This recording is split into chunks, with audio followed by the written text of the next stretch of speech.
आपका स्वागत है हमारे YouTube चैनल एग्जाम जोश पर। आज हम आपके लिए साइंस के कुछ महत्वपूर्ण क्वेश्चन लेकर आए हैं जो इस प्रकार है। आइए समझते हैं और क्लास स्टार्टिंग करते हैं। आज का मोटिवेशनल कोट्स है, खुद करनी पड़ती है सरकारी नौकरी की तैयारी, लोग साथ कम ताने मारने ज़्यादा आते हैं। आइए आज की क्लास शुरुआत करते हैं। आज का हमारा टॉपिक है उदासीनीकरण अभिक्रिया। उदासीनीकरण अभिक्रिया के बारे में पढ़ते हैं। जब अम्ल और क्षार परस्पर क्रिया करते हैं तो लवण और जल बनता है। यह अभिक्रिया ही उदासीनीकरण अभिक्रिया कहलाती है। इसमें उदाहरण यहाँ पर समझना, यहाँ पर उदाहरण क्या है। सबसे पहले हम क्या लेंगे, या तो क्षार या अम्ल, दोनों की रिएक्शन से क्या क्या बनता है, एक तो लवण एक जल। तो यहाँ पर क्षार क्या है, NaOH, इसका नाम क्या है सोडियम हाइड्रोक्साइड। अम्ल क्या है HCl, HCl का नाम क्या है हाइड्रोक्लोरिक अम्ल। इसके बाद क्या बना लवण, लवण क्या होता है NaCl, NaCl का नाम क्या है या तो नमक या सोडियम क्लोराइड, और बाद में जल। यहाँ पर समझना आप ध्यान से। सबसे पहले हम या तो जो परिभाषा लिखनी होगी आप इस तरीके से भी लिख सकते हो। जब अम्ल और क्षार की क्रिया की जाती है तो लवण व जल बनता है। इस अभिक्रिया को क्या बोलते हैं, उदासीनीकरण अभिक्रिया। दोबारा से सुनना, जब अम्ल व क्षार की क्रिया की जाती है तो लवण व जल बनता है। जब अम्ल व क्षार की क्रिया की जाती है तो लवण व जल बनता है। इस अभिक्रिया को क्या बोलते हैं, उदासीनीकरण अभिक्रिया। या स्टार्टिंग से हम जैसे यहाँ पर क्षार लिया और अम्ल है तो इसके अकॉर्डिंग भी बोल सकते हैं। जब क्षार व अम्ल की क्रिया की जाती है तो लवण व जल बनता है। इस अभिक्रिया को क्या बोलते हैं, उदासीनीकरण अभिक्रिया। यहाँ पर एग्जाम्पल ध्यान रखना, यहाँ पर ये कितनी बार पेपर में आया हुआ है। NaOH क्या होता है सोडियम हाइड्रोक्साइड, और HCl क्या है हाइड्रोक्लोरिक अम्ल, और NaCl सोडियम क्लोराइड, और H2O क्या होता है जल। आप सभी को इसके बारे में पता ही है, H2O क्या होता है जल। तो इस वाले इक्वेशन को भी अपनी कॉपी में नोट कर लेना, ये इंपॉर्टेंट है। जो मैंने परिभाषा बोली है उसके अकॉर्डिंग लिख लेना।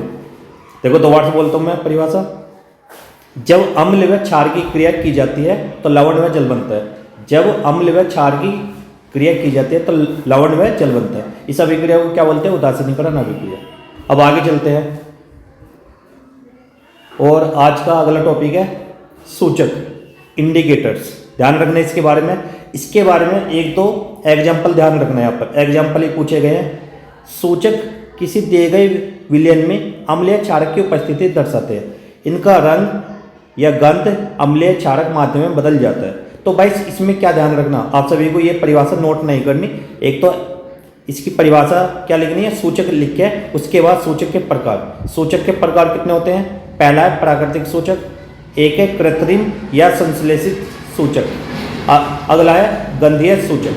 तो इनके जो भी एग्जाम्पल दिए गए हैं उन एग्जाम्पल को अपनी कॉपी में नोट कर लेना। यहाँ पर क्या प्राकृतिक सूचक का एग्जाम्पल क्या है, ये पौधों में पाए जाते हैं। सबसे पहला है ये पौधों में पाए जाते हैं। कौन से, जो प्राकृतिक सूचक होते हैं। इनमें क्या क्या है, एक तो लिटमस, इसे ध्यान रखना, लाल पत्ता गोभी, हाइड्रेंजिया पौधे के फूल, और हल्दी। इन्हें एक तो हल्दी, एक लाल पत्ता गोभी, एक लिटमस, इन्हें अपनी कॉपी में नोट कर लेना। ये किसके हैं, प्राकृतिक सूचक के एग्जाम्पल है। ठीक है। अब आगे है कृत्रिम सूचक। ये कैसे हैं, ये रासायनिक पदार्थ हैं। ये किस में पाए जाते हैं, ये पौधों में पाए जाते हैं। ये रासायनिक पदार्थ होते हैं। एक तो मेथिल ऑरेंज, इसका भी नाम ध्यान रखना, एक फिनोप्थिलीन। इन दोनों एग्जाम्पल को ध्यान रखना, ये पूछे गए थे, मेथिल ऑरेंज और फिनोप्थिलीन दोनों पूछे गए हैं ये। और आगे गंधीय सूचक। इन पदार्थों की गंध अम्लीय या क्षारक माध्यम में बदल जाती है, जैसे प्याज और लौंग और तेल। इन्हें भी अपनी कॉपी में नोट कर लेना। ठीक है। इनमें कौन कौन से नोट करने, एक तो लिटमस, एक लाल पत्ता गोभी, एक हल्दी, और मेथिल ऑरेंज, फिनोप्थिलीन, और प्याज, लौंग, तेल। सही है, इसे छोड़ भी सकते हो। और आगे अगला टॉपिक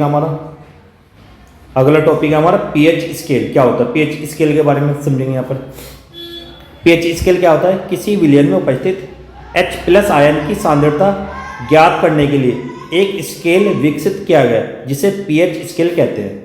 यहाँ पर समझना दो बार से, किसी विलयन में उपस्थित या तो उसमें H+ आयन की उपस्थिति रहेगी, उस वाले विलयन में हम क्या ज्ञात करते हैं, पीएच स्केल। उसमें क्या ज्ञात करते हैं यहाँ पर H+ आयन, कि इसमें कितना H+ आयन अधिक है या कम है। तो उसके लिए हम किसका यूज करते हैं, पीएच स्केल का। यहाँ पर किसमें, जो भी विलयन है, विलयन में देखते हैं कि H+ आयन अधिक है या कम है। उसके लिए हमने किसका यूज किया, पीएच स्केल का। और आगे यहाँ पर समझना, पीएच में पी है पुशांश, ध्यान रखना यहाँ पर, जो एक जर्मन शब्द है जिसका अर्थ होता है शक्ति अगर।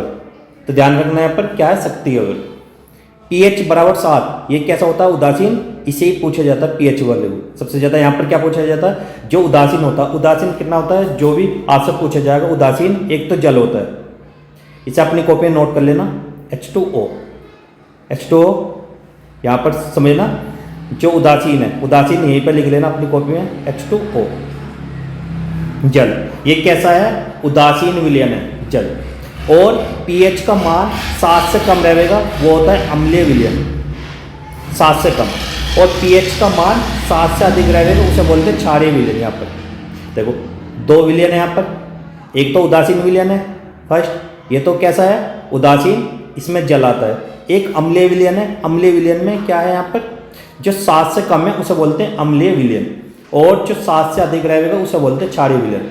यह स्केल 0 से 14 तक पीएच ज्ञात करने के लिए उपयोग में लाया जाता है। यहाँ पर बोला गया कितने से, 0 से 14 तक ही है। तो यहाँ पर समझना, जैसे ही हम 0 से 14 तक जाते हैं तो उसमें एक उदासीन आता है, एक अम्लीय विलयन, एक क्षारीय विलयन, तीनों की कैटेगरी है यहाँ पर। और जो उदासीन विलयन है वो 7 पर रहता है, और 7 से कम अम्लीय विलयन, और 7 से अधिक क्षारीय विलयन। जैसे 7 के बाद हम जैसे चलेंगे 8, 9, 10, 11, 12, 13, 14, तो यहाँ तक क्या है, क्षारीय विलयन। और 7 से कम 7, 6, 5, 4, 3, 2, 1, ये सब क्या है, अम्लीय विलयन। और उदासीन विलयन क्या है, 7 वैसे, ध्यान रखना यहाँ पर, ठीक है। अब आगे चलते हैं, आगे यहाँ पर समझाया गया, यहाँ पर समझना, देखो यहाँ पर एग्जाम्पल इन्हें अपनी कॉपी में नोट कर लेना। एक तो दुर्बल अम्ल कौन सा है, CH3COOH, इसे लिख लेना अपनी कॉपी में, CH3COOH। इसका नाम क्या है, एसिटिक अम्ल, सही है, जिसे बोलते हैं सिरका, इसी का नाम है। या एक नाम और है एथेनोइक अम्ल, अपनी कॉपी में एसिटिक अम्ल लिख लेना, ठीक है। परवल अम्ल, जिसमें H+ आयन की मात्रा दी गई। देखो यहाँ पर क्या है, H+ आयन की मात्रा क्या है, यहाँ पर कम है, किस में कम है, CH3COOH में। लेकिन जैसे हम इस साइड को जा रहे हैं तो यहाँ पर क्या है, H+ आयन अधिक होता जा रहा है। तो यहाँ पर सबसे इंपॉर्टेंट एग्जाम्पल है ये तीनों, इन्हें भी ध्यान रखना, अपनी कॉपी में लिख लेना इन्हें। परवल अम्ल कौन कौन से, एक तो HCl है, एक H2SO4, एक है HNO3, 3 एग्जाम्पल है, तीनों अपनी कॉपी में नोट कर लेना, ठीक है। इसका नाम क्या है, CH3COOH का एसिटिक अम्ल, और HCl का हाइड्रोक्लोरिक अम्ल, H2SO4 का सांद्र सल्फ्यूरिक अम्ल, HNO3 का सांद्र नाइट्रिक अम्ल, ठीक है, अपनी कॉपी में नोट कर लेना। आगे दुर्बल क्षार और परवल क्षार। यहाँ पर दुर्बल क्षार क्या है हमारा, NH4OH, इसका नाम है अमोनियम हाइड्रोक्साइड। और परवल क्षार में अपना इसे ध्यान रखना, NaOH को सबसे ज़्यादा मेन है, NaOH। इसका नाम क्या है, सोडियम हाइड्रोक्साइड। एक KOH है, पोटेशियम हाइड्रोक्साइड, एक CaOH की वोल्टोइच है, कैल्शियम हाइड्रोक्साइड। तो अपनी कॉपी में NaOH को अपनी कॉपी में लिख लेना, ठीक है। यहाँ पर ये तीनों लिखने हैं स्टार्टिंग वाले, और CH3COOH, और इसे भी अपनी कॉपी में लिखना है, और NaOH को, ठीक है। परवल क्षार का मतलब क्या है, जिसमें OH- आयन की मात्रा अधिक है उसे बोलते हैं परवल क्षार, और जिसमें कम है उसे दुर्बल क्षार, ठीक है। यहाँ पर दिखाया गया है, समझना। यहाँ पर देखो नीचे, जैसे हम 7 से इस साइड को जाते हैं तो क्षार की मात्रा क्या बढ़ती जाती है, और जैसे 7 से इस साइड को हम बढ़ते हैं, 7 से नीचे को 6, 5, 4, 3, 2, तो यहाँ पर क्या है, अम्लीय बढ़ती है इस साइड को, लेकिन इस साइड में क्षार की प्रकृति बढ़ती है। तो दोनों में ध्यान रखना। तो यहाँ पर क्या है, उदासीन है, यहाँ पर क्या 14 की साइड को हम जाएंगे तो यहाँ पर क्षार की प्रकृति बढ़ती जाएगी ऑटोमेटिकली। लेकिन यहाँ पर जैसे ही हम 7 से नीचे को जाते हैं तो यहाँ पर क्या है, क्षार की मात्रा जो यहाँ पर क्या, अम्ल की मात्रा बढ़ती है। 0 पर अम्ल की मात्रा सबसे अधिक होती है। यहाँ पर एग्जाम्पल बताते हैं, देखो HCl क्या है, HCl परवल अम्ल है, इसका मतलब क्या है, ये यहाँ पर मिलेगा 0 के आसपास। ऐसी H2SO4 है, HNO3, ये सारे जितने भी एग्जाम्पल है ये इस साइड में मिलेंगे, और CH3COOH ये वाला एग्जाम्पल हमें इस साइड में मिलेगा, ठीक है। अब आगे चलते हैं, आगे हमारे एग्जाम्पल है कुछ यहाँ पर। दैनिक जीवन में पीएच का महत्व क्या है। यहाँ पर पौधे एवं पशु पीएच के प्रति संवेदनशील होते हैं। संवेदनशील के बारे में पढ़ते हैं। देखो हमारा शरीर 7 से 7.8 पीएच प्रास के बीच कार्य करता है, इसके बीच कार्य करता है। इसका मतलब क्या है, जो यहाँ पर जीरो से, जैसे हमने लिखा है यहाँ पर जीरो से जैसे हम आगे चलते हैं 7 आता है, 7 से बाद क्या है 14, ये क्या है यहाँ पर क्षार, परवल क्षार है यहाँ पर, ये परवल क्षार हो गया, ये परवल क्षार हो गया। यहाँ पर क्या, परवल अम्ल, इस साइड में परवल अम्ल है, अम्ल। लेकिन जो हमारा शरीर है वो कितने से कितने तक है, 7 से 7.8 pH इसके बीच कार्य करता है, ठीक है। लेकिन यहाँ पर ये, इसका मतलब क्या है, ये हमारा जो शरीर है वो कैसा है, परवल क्षार है, लेकिन ना तो अम्ल है और ज़्यादातर क्या है ना उदासीन, तो कितना है हमारा, ये है क्षारीय प्रकृति का।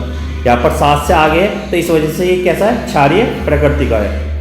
वर्षा के जल की pH मान कितनी होती है, 5.6 से कम हो जाती है pH मान वर्षा के जल की, तो वह अम्लीय वर्षा कहलाती है। देखो 7 पे कैसा होता है, उदासीन, लेकिन 7 से नीचे को जैसे हम जाते हैं तो यहाँ पर क्या हो जाता है, अम्लीय प्रकृति। तो यहाँ पर क्या है, अम्लीय प्रकृति का होता है, क्या, जो वर्षा का जो जल होता है वो कैसा होता है, अम्लीय प्रकृति का। क्यों 5.6, 7 कैसा होता है, उदासीन, और इससे नीचे को जैसे ही हम जाएंगे ये कैसा हो जाता है, अम्लीय प्रकृति का, और इस साइड को जाते हैं हम, ये क्षारीय प्रकृति का, ठीक है। अब आगे चलते हैं।